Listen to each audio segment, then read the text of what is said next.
السلام عليكم ورحمة الله وبركاته. ازيكم عاملين ايه؟ يا رب تكونوا بخير. النهارده هنتكلم مع بعض عن كل اخبار الدوري المصري، وبرضك هنقول خبر رحيل امام عاشور هل هيكون صحيح ولا دي اشاعات، وهل مباراة فيوتشر النهارده هتكون المباراة الاخيرة لامام عاشور مع نادي الزمالك. بس قبل ما نبدأ يا ريت تنزل تشترك في القناة وتفعل الجرس عشان يوصلك كل جديد وتعمل لايك للفيديو. يلا بينا نخش على الفيديو.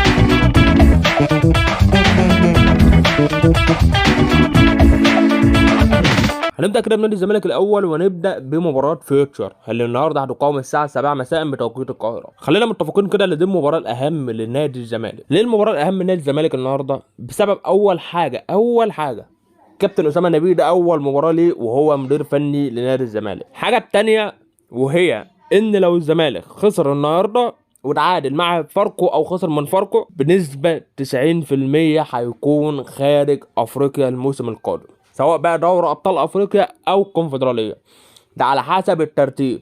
طب ليه؟ هقول لك ليه.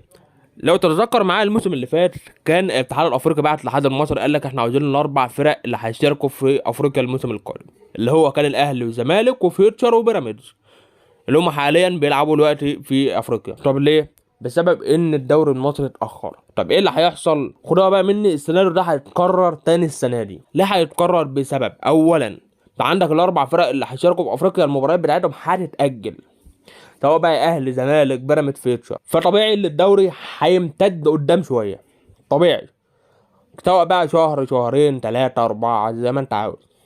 الحاجه التانيه الاتحاد الافريقي مش هيستنى الدوري يخلص، هيبعت الاتحاد المصري يقول له احنا عاوزين الاربع فرق اللي هتشارك في افريقيا. فطبيعي الاتحاد المصري هيبعت له الاربع فرق اللي هي متصدره الدور الاولاني، اللي هو الاهلي فيوتشر بيراميدز المقاولون العرب. فانا ليه بقول ان دي المباراه الاهم؟ علشان الزمالك ياخد باله. اقل حاجه نادي الزمالك لو خسر النهارده فيوتشر هيبقى خلاص ضامن اللي هو هيبقى في افريقيا، سواء مركز ثاني او مركز ثالث، سواء بقى دوري ابطال افريقيا او الكونفدراليه، وهيوسع الفرق ما بينه وما بين نادي الزمالك. وخلي بالكم بقى فيوتشر النهارده هيبقى نازل عاوز يكسب الزمالك باي طريقه، يوسع الفرق ما بينه وما بين نادي الزمالك لاكبر عدد من النقاط. غير كمان بقى اللي انت لو غزل محله كسبت وانت خسرت، غزل محله هتبقى في المركز الخامس وانت في المركز السادس، وممكن تنزل كمان مركز سابع. فانا بقول لنادي الزمالك المباراه دي بالنسبه لكم هي اللي هتحسم انتوا هتبقوا في افريقيا ولا خارج افريقيا. طب لو الزمالك كسب الماتش ده هيبقى في المركز الرابع. اولا الاهلي خلاص ضامن مقعده اللي هو هيصعد لدوري ابطال افريقيا الموسم القادم، في حال لو الاتحاد الافريقي الاتحاد المصري حات الاربع فرق اللي هتشارك في افريقيا. فانا مش عاوز اتكلم اكتر من كده عن المباراه هتبقى كبيره جدا وقويه جدا جدا، ولازم نادي الزمالك ياخد باله، لان هي المباراه دي من وجهه نظري هي اللي هتحسم من اللي هيصعد. لان خلاص انا بقولها لكم اهو بنسبه 90% لفوق 90% الدوري هيتاجل.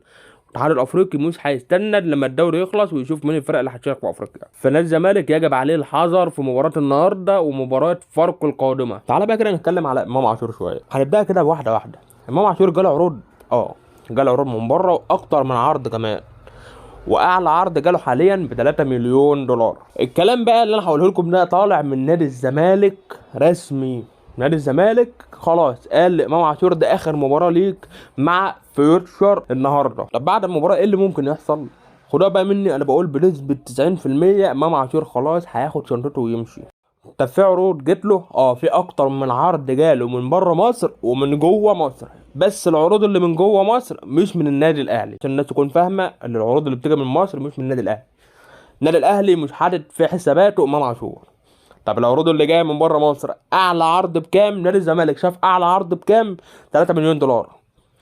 نادي الزمالك قال لك انا خلاص هبيع اللاعب مش عاوز يجدد، عاوز ياخد مبلغ عالي، فانا هبيعه احسن ما يمشي في نهايه الموسم ببلاش، امشيه حاليا واستفيد من فلوس. اولا في كلام طالع ان الزمالك عاوز يمشيه بسبب الدولارات وبسبب الفلوس اللي ناقصه في نادي الزمالك، والزمالك عاوز فلوس عشان يجيب لعيبه. اولا الكلام ده غلط، لان لو الكلام ده صح هيبقى الزمالك حرفيا في دوامه كبيره، وسيناريو 2017 هيتكرر تاني.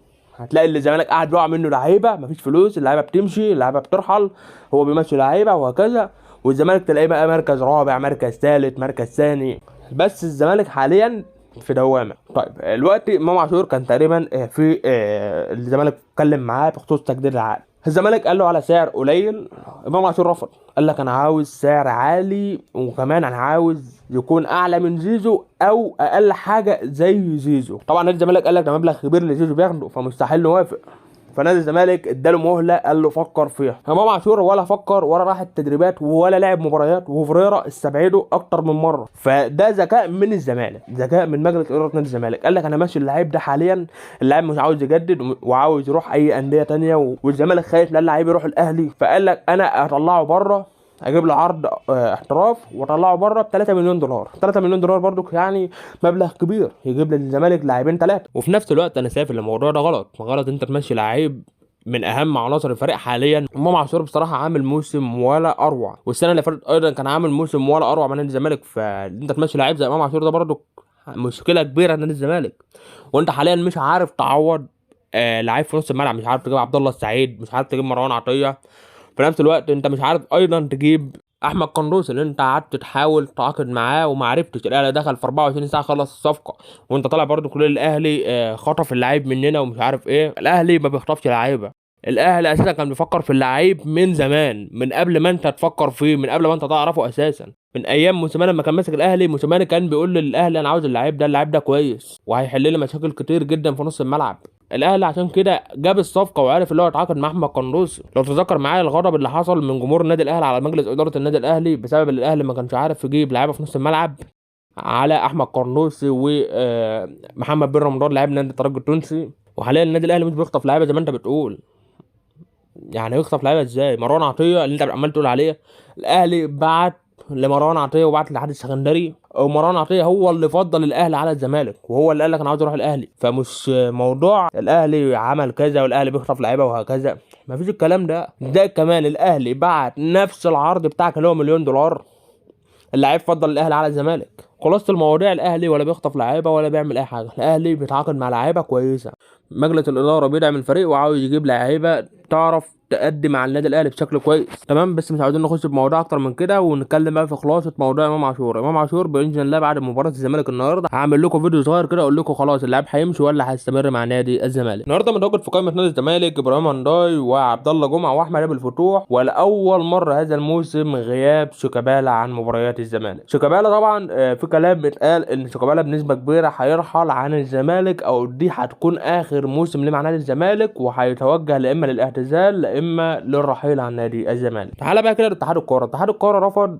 رحيل لجنه الانضباط. طبعا لجنه الانضباط بعد اتحاد الكوره قالت اللي هم عاوزين يمشوا ومش عاوزين يستمروا، ولكن اتحاد الكوره فضل اللي هم يستمروا لنهايه الدوري. تمام، ورفضوا اللي هم يمشوا. الحاجه الثانيه وهي لجنه الانضباط واتحاد الكوره مع بعض طلعوا قرار انتشار مرتضى منصور، وقرروا عدم التعامل مع نادي الزمالك وعدم قبول اي اعتذار من المستشار مرتضى منصور. تعالى بقى كده نخش نتكلم شويه في اخبار النادي الاهلي، ونقول هل هيبقى في صفقات تانية غير احمد قندوسي ولا خلاص دي اخر صفقات النادي الاهلي في يناير. خلاص كده الاهلي اعلن امبارح التعاقد رسميا مع احمد قندوسي 4 سنين ونص مقابل مليون دولار. تمام، طبعا احنا قلنا امبارح في الفيديو، اللي ما شافش الفيديو هتلاقيه موجود في علامه الاي اللي هتظهر لك على الشاشه دلوقتي، اللي الاهلي اتعاقد مع احمد قندوسي بمليون دولار هيدفعوا على قسطين، كل قسط 500,000 دولار. تمام، السؤال بقى اللي محير الناس كلها، هل احمد قندوسي هيلعب اول مباراه مع الاهلي في كاس العالم؟ للاسف لا، احمد قندوسي مع المنتخب الجزائري للمحليين، والاهلي فضل اللي هو يسيبه مع المنتخب الجزائري للمحليين، هو في معسكر حاليا، فالاهلي مش عاوز اللي هو يقطع المعسكر بتاعه، ويفضل اللي هو يسيبه مع المنتخب للتدريب على المباراه القادمه، واول لما المعسكر انتهى على طول اللاعب هيرجع يشارك في التدريبات مع النادي الاهلي. طب السؤال بقى حاليا، هل دي اخر صفقه للنادي الاهلي في يناير؟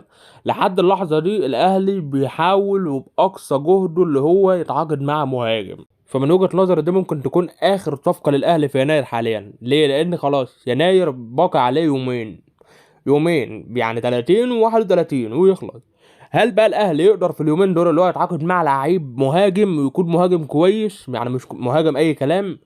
دي بقى اللي هنشوفها خلال اليومين دول. لكن حاليا في كلام كتير جدا من مجلس اداره النادي الاهلي لامير توفيق على ان امير توفيق يتعاقد مع مهاجم ويكون مهاجم كويس باقصى سرعه عنده. تمام، طب في حال لو الاهلي تعاقد مع اي مهاجم، هل في لاعب هيمشي؟